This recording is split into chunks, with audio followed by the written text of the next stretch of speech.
Cerita ini dimulai di suatu malam. Saat itu hujan lebat dan seorang anak bernama Bailey tak ingin Danny ayahnya pergi bekerja. Danny ini adalah seorang kepala petugas listrik yang mendapat panggilan untuk membetulkan kabel listrik yang mengalami masalah. Dan sebagai seorang pegawai yang baik, tentu ia tak bisa menolaknya karena memang sudah menjadi kewajibannya dalam mencari nafkah. Ia pun akhirnya pergi setelah berpamitan dengan anak dan juga istrinya yang bernama Becky.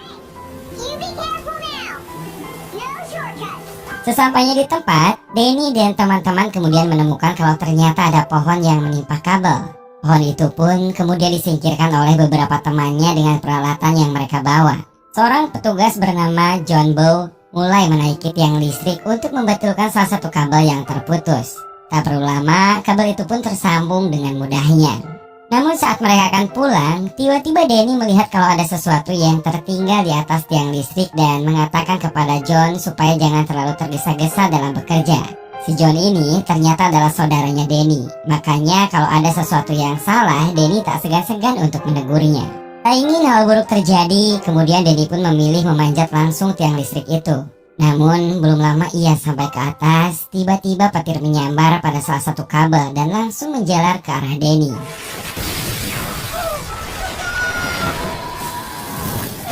Sementara itu, di sisi lain, istri Danny yang mendengar kabar kecelakaan suaminya dengan perasaan yang tidak menentu dan bahkan terburu-buru, ia pun langsung mengemudikan mobilnya untuk menyusul Danny ke rumah sakit. Kepanikan itu bertambah ketika ia melihat ambulan yang membawa Danny. Becky pun seketika gagal fokus, bahkan hilang kendali.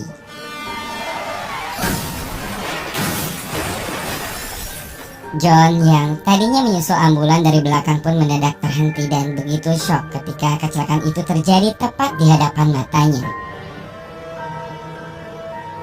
Beberapa tahun kemudian, Bailey kini sudah dewasa dan tinggal bersama John, yaitu pamannya. Di pagi itu, Bailey memberikan sebuah kue ulang tahun untuk John sembari menikmati kopi dan melihat tetangga baru mereka yang sedang mengangkut barang-barang. Bailey pun kemudian meminta pada pamannya agar dipinjamkan mobil untuk pergi bekerja. Berhubung karena hari itu hari ulang tahunnya, John pun menyetujuinya dan mereka pun memutuskan untuk pergi bersama. Saat akan berangkat, mereka berdua menyempatkan untuk berkenalan dengan tetangga baru itu. Bailey terlihat menyapa Carlin, sedangkan John menyapa Eugene yang ternyata mereka sama-sama bekerja di perusahaan yang sama namun beda bagian. Sayangnya, Eugene termasuk orang kaku dan John pun sedikit kurang suka hingga langsung saja menyudahi pembicaraan dengan mengajak Bailey untuk segera berangkat. Nah, sesampainya di tempat kerja, ternyata John diberi kejutan ulang tahun oleh semua teman-teman kantornya. Menyaksikan itu, John Bow hanya bisa geleng-geleng kepala, apalagi saat tahu kalau yang mempunyai ide kejutan itu justru adalah Bailey, keponakannya. Melihat wajah John yang terlihat terharu, teman-temannya pun mencandainya kalau seorang John yang sangar ternyata takut pada sengatan listrik dan wanita. Namun John sendiri menyangkalnya, karena yang ia takutkan hanyalah gardu 12, yang mana jalur listrik di gardu itu sangat berpengaruh terhadap setengah kota. Sebagai kado, Bailey memberikan hadiah berupa gantungan kunci motor. John padahal menyayangkan agar uangnya untuk tabungan sekolahnya saja. Namun menurut Bailey hal itu tak seberapa dan ia ingin membuat pamannya senang. Gantungan kunci itu pun mengingatkannya kepada Danny saat ia masih menjadi seorang anak geng motor dan seorang pengangguran. Bekerja sebagai teknisi listrik juga berkat arahan Danny yang ingin hidup John berubah. Beberapa jam kemudian, mereka pun berpisah dan Bailey terlihat sedang sibuk bekerja di sebuah kafe. Namun sepertinya dia sedang ada masalah dengan pacarnya yang bernama Duncan. Saat pacarnya datang, ia pun langsung mengungkapkan kekecewaannya. Ternyata Bailey kecewa karena sudah 1 minggu ini Duncan tak menemuinya. Bahkan akhir-akhir ini pacarnya itu terlihat berbeda dan sibuk dengan dirinya sendiri.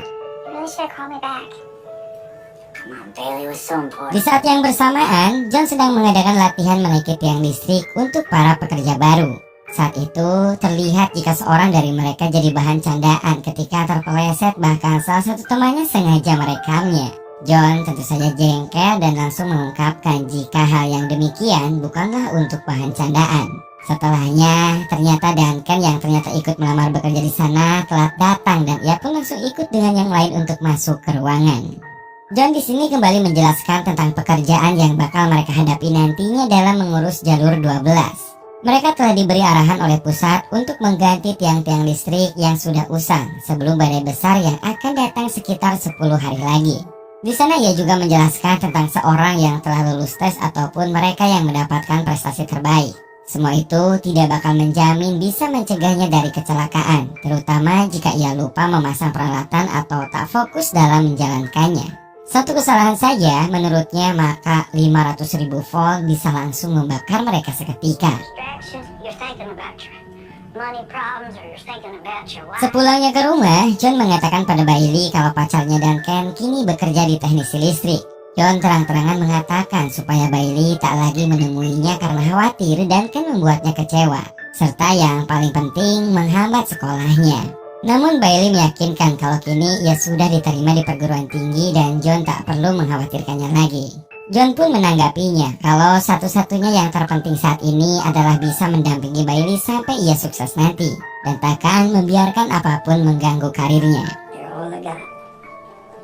Pekerjaan untuk mengganti tiang-tiang yang sudah usang pun mulai dilakukan. Saat itu John mendapati Duncan malah asik mengetik SMS dan langsung menegurnya. Awalnya memang gak suka, ditambah lagi kerjanya kurang serius. Tentu aja John makin kurang nyaman dengan adanya Duncan. John kemudian menanyakan mengenai tiang yang baru saja diperbaikinya. Duncan pun mengatakan sudah bagus. Namun sesaat kemudian tiang tersebut roboh dan hampir menimpanya.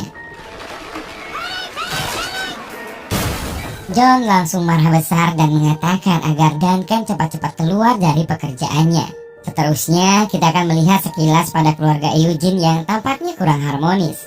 Karena Eugene lebih memperhatikan pekerjaannya jika dibandingkan terhadap keluarganya. Sama halnya dengan Bailey dan Duncan. Pada dasarnya mereka berdua sama-sama saling mencintai. Namun berhubung mereka terhalang oleh keadaan keluarga, Bailey seorang yang berpendidikan sedangkan Duncan tak lebih daripada seorang gembel di mata John.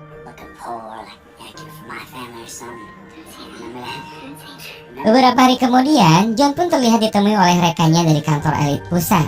Ia kemudian menyinggung tentang kecelakaan robohnya tiang listrik kemarin yang mengakibatkan pekerjaan jadi terlambat. Ia juga memberi perhatian agar John lebih hati-hati lagi. Merasa seolah-olah pekerjaannya dianggap enteng, John pun tentunya jadi emosi dan langsung memberikan pembelaan bahwa selama ini stafnya telah berjuang mati-matian dan siap bertaruh nyawa dalam menghadapi setiap pekerjaannya. Tidak seperti mereka yang hanya ongkang-ongkang kaki di kantor saja lalu memberikan komentar untuk menyalahkan orang lain. Emosi John kembali lagi tersulut saat ia melihat Duncan di bar. John di sini mengatakan supaya jangan pernah lagi mendekati Bailey dan mengganggu lagi kehidupannya. Sementara itu Bailey sendiri di rumahnya sedang mengobrol dengan Carlin.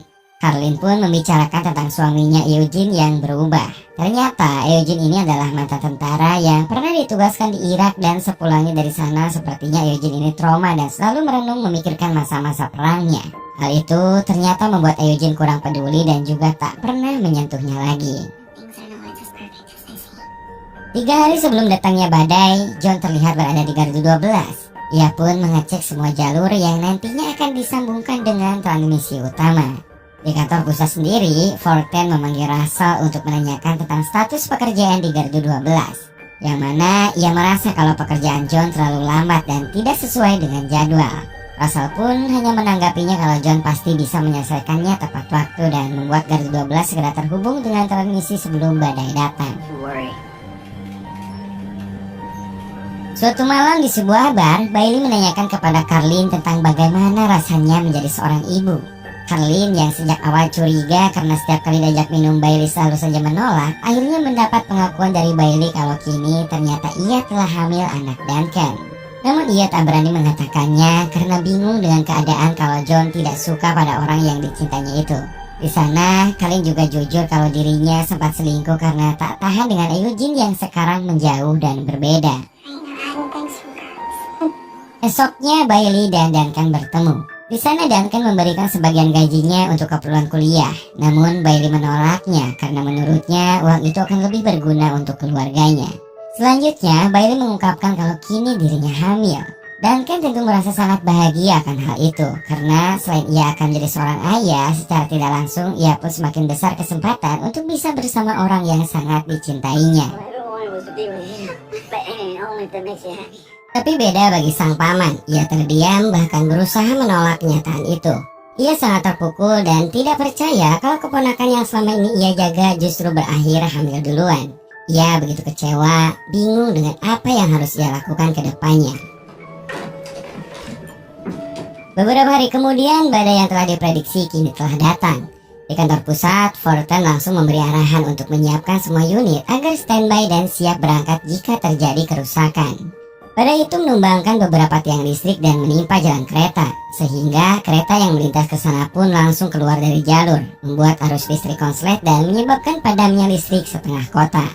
Sesampainya di titik lokasi kecelakaan, John mendapati kalau arus listrik menjalar ke dalam gerbong, sehingga pemadam kebakaran tak bisa memadamkan api yang ada di sana.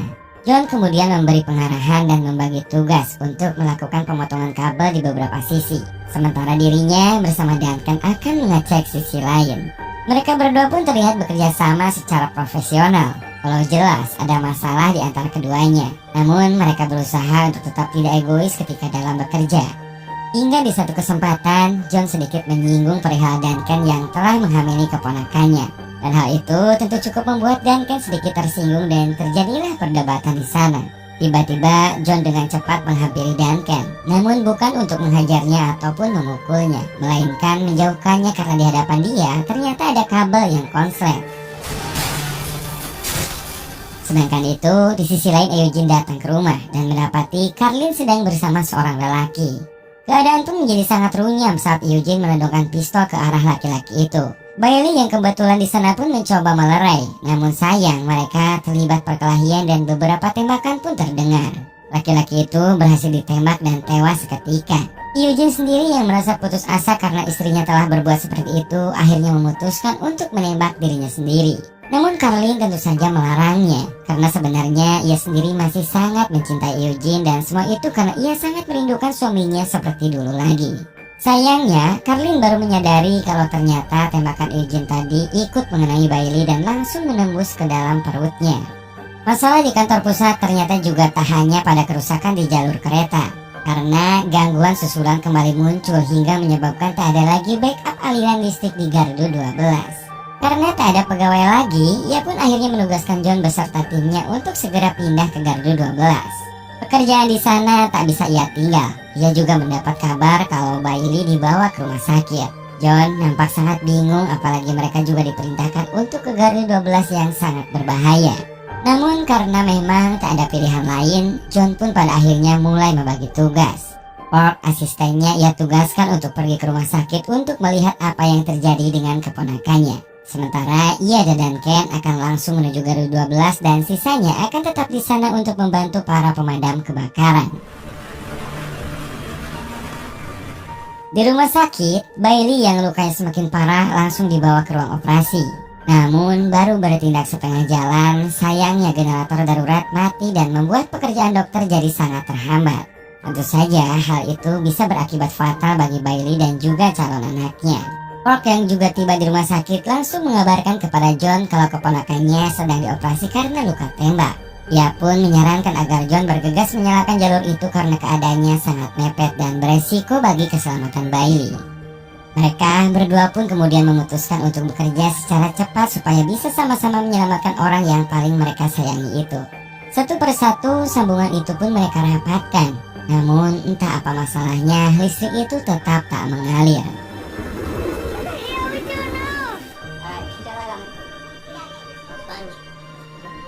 Dalam keputusasaannya, John melihat sebuah sambungan yang ternyata macet saat disambungkan dari bawah tadi. Ia pun langsung bergegas naik seorang diri walau di bawahnya Duncan tetap melarang ia melakukan hal itu. Tak ada pilihan lain, John pun tetap mencoba menyambungkan sambungan itu dan sayangnya usahanya tetap tak berhasil. John akhirnya mengambil sikap bahwa tak ada cara lagi yang bisa ia lakukan selain mengorbankan dirinya untuk menyambungkan sambungan itu. Ia akhirnya memberikan kalungnya kepada Duncan dan mengatakan agar Duncan menyampaikan rasa sayangnya kepada Bailey. Ia juga meminta maaf karena selama ini ia tak berani membuka hatinya untuk menerima Duncan. Duncan lagi-lagi sangat terkejut menyadari apa yang akan dilakukan John. Namun John yang memang sudah membulatkan tekad akhirnya langsung menindih sambungan itu dengan tubuhnya.